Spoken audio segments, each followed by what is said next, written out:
আর এবার যে ছবি আপনাদের সামনে রেখেছি, আজ হলদিয়া মহকুমা শাসকের দপ্তরে মনোনয়ন জমা দেবেন বিরোধী দলনেতা শুভেন্দু অধিকারী। নন্দীগ্রামের বিজেপি প্রার্থী তিনি। আরো বিস্তারিত ছবি আমাদের দেখাবেন প্রতিনিধি বিটন চক্রবর্তী, সরাসরি আমাদের সঙ্গে রয়েছেন। বিটন।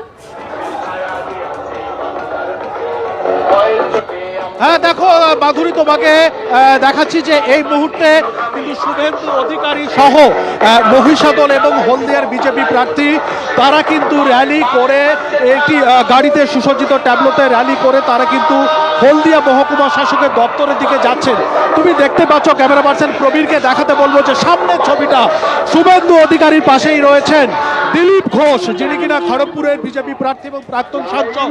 স্বাভাবিকভাবে আজকের এইটা বিশেষ তাৎপর্যপূর্ণ, কেননা যেরকম ভাবে দিলীপ ঘোষ রয়েছেন কেন্দ্রীয় মন্ত্রী, যেরকম ভাবে ধর্মেন্দ্র প্রধানও রয়েছেন, এছাড়াও কিন্তু বিজেপির দুই অন্যান্য প্রার্থীরা রয়েছে।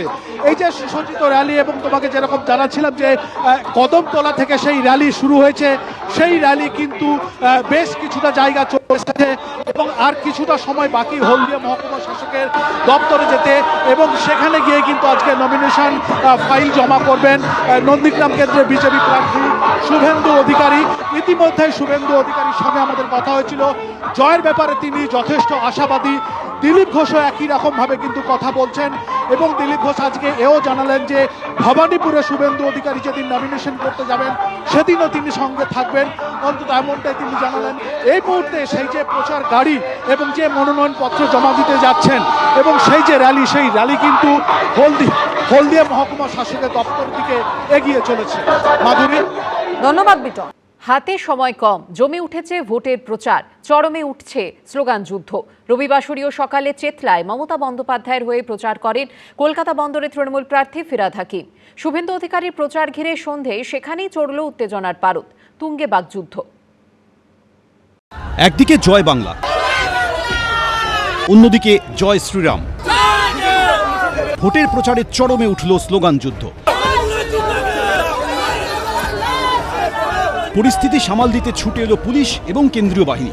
শুভেন্দু অধিকারীর প্রচার ঘিরে রবিবার সন্ধ্যায় উত্তেজনার পারদ চলল চেতলায়। শুভেন্দু অধিকারীর ভোট প্রচারের মাঝখানেই এখানে জয় বাংলা স্লোগান, এরকম জয় বাংলা স্লোগান দিতে শুরু করলেন। তো তিনটে লোক তো থাকবে, হাজার হাজার কণ্ঠে জয় শ্রীরাম, হাজার হাজার কণ্ঠে জয় শ্রীরাম। ভোট ঘোষণার পর দ্বিতীয় রবিবার তুঙ্গে প্রচার। এদিন সন্ধ্যায় আলিপুর থেকে চেতলাহাট রোড এলাকায় আসেন শুভেন্দু অধিকারী। বাড়ি বাড়ি প্রচার শুরু করলে স্থানীয় তৃণমূল সমর্থকরা স্লোগান দিতে থাকেন, পাল্টা স্লোগান দেন বিজেপি সমর্থকরা। এর আগে রবিবাসরীয় সকালে চেতলায় মমতা বন্দ্যোপাধ্যায়ের হয়ে প্রচার করেন কলকাতা বন্দরের তৃণমূল প্রার্থী ফিরহাদ হাকিম। এখানে লেখা রয়েছে উন্নয়ন ঘরে ঘরে, ঘরের মেয়েই ভবানীপুরে, এবং সেই সঙ্গে তৃণমূলের এখানে প্রতীক রয়েছে। এই সমস্ত কিছু নিয়েই তারা প্রচারে বেরিয়েছেন চেতলা অঞ্চলে। সবাই প্রচার করবে, মানুষ ঠিক করবে, সবার উপরে মানুষ সত্য, তাহার উপরে নাই। দু নৌকে পা দিলে ডোবার সম্ভাবনা সব থেকে বেশি। গত বিধানসভা নির্বাচনে নন্দীগ্রামে মমতা বন্দ্যোপাধ্যায়কে হারিয়েছিলেন শুভেন্দু অধিকারী। এবার নন্দীগ্রামে পবিত্র করকে প্রার্থী করেছে তৃণমূল কংগ্রেস। ভবানীপুর থেকে লড়াই করছেন মমতা বন্দ্যোপাধ্যায়। নন্দীগ্রাম এবং ভবানীপুর দুই আসনেই প্রতিদ্বন্দ্বিতা করছেন শুভেন্দু অধিকারী। দুই বিধানসভা আসনেই জয়ের ব্যাপারে আশাবাদী তৃণমূল কংগ্রেস। দু নৌকে পা দিলে ডোবার সম্ভাবনা সব থেকে বেশি। ভালো ভালো দিবার স্বপ্ন দেখা ভালো। ওনাকে বলবো, ওনাদের ভোটারদের প্রতি যদি এত কনফিডেন্স থাকে, গুন্ডামিটা করবেন না, পোস্টার ব্যানার ছেড়বেন না, পুলিশকে লেলিয়ে দেবেন না, বাকিটা জনগণ বুঝে নেবে। এদিন প্রচারে বেরিয়ে বিদায়ী পুরমন্ত্রী অভিযোগ করেন ভবানীপুরে শুভেন্দু অধিকারীর নির্বাচনী কার্যালয়টি তৈরি হয়েছে বেআইনিভাবে। আমরা অলরেডি দিয়ে দিয়েছি, 401 নোটিশ দিয়েছি, থানায় এফআইআর করে দিয়েছি।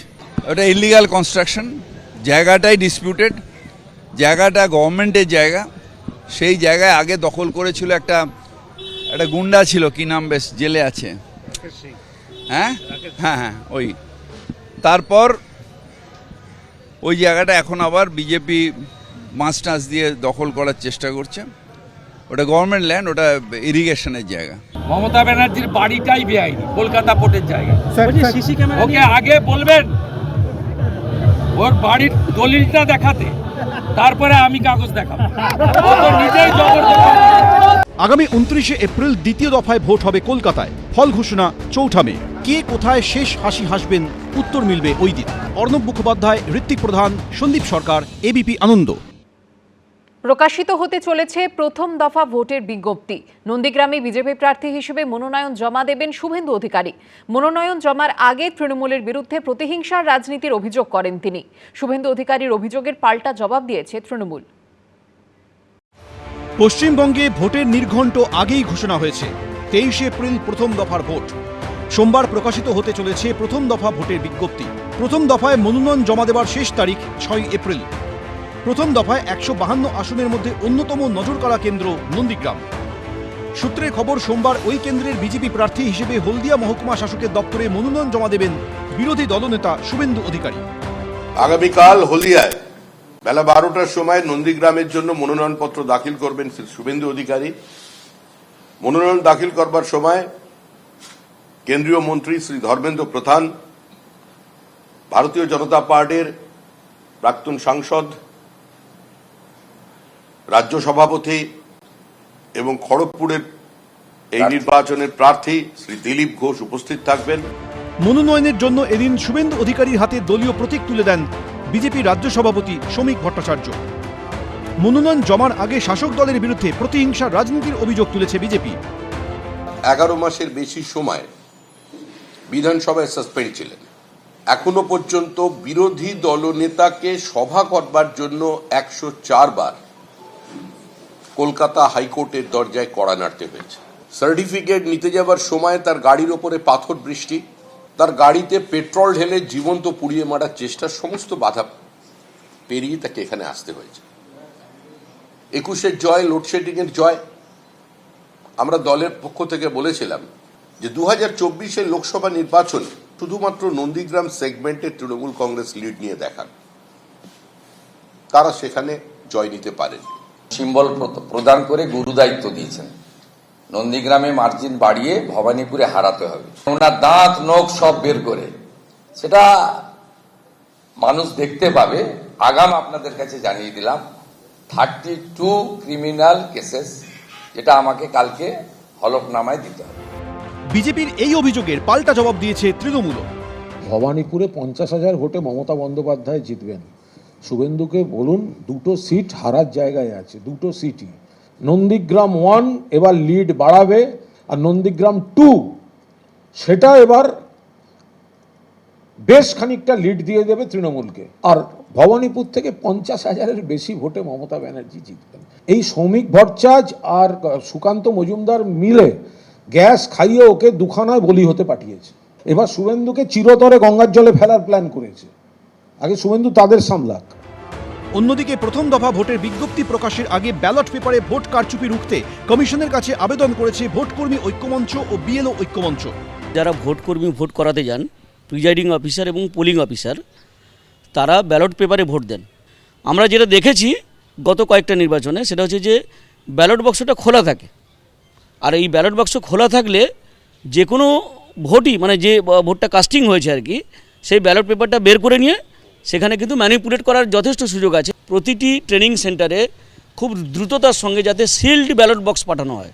আর 2 নম্বর ব্যাপার হচ্ছে যে যত পোলিং পার্সোনালকে ব্যালট পেপার ইস্যু করা হচ্ছে তার জন্য একটা রেজিস্টার থাকা দরকার ওই ট্রেনিং সেন্টারে। এটা সিওকে খুব দ্রুততার সঙ্গে ব্যবস্থা নিতে হবে। দেখুন, বিএলও ঐক্যমঞ্চ এতদিন জানতাম কোঅর্ডিনেশন কমিটি, বাম, এদের দ্বারা মদতপুষ্ট ছিল। এখন কখন যে তলায় ফুটকি লেগে গেছে বোঝা যাচ্ছে না। আসলে ওনারা নিজেরাও জানেন যে বাংলার মানুষের কাছে তারা প্রত্যাখ্যাত শক্তি।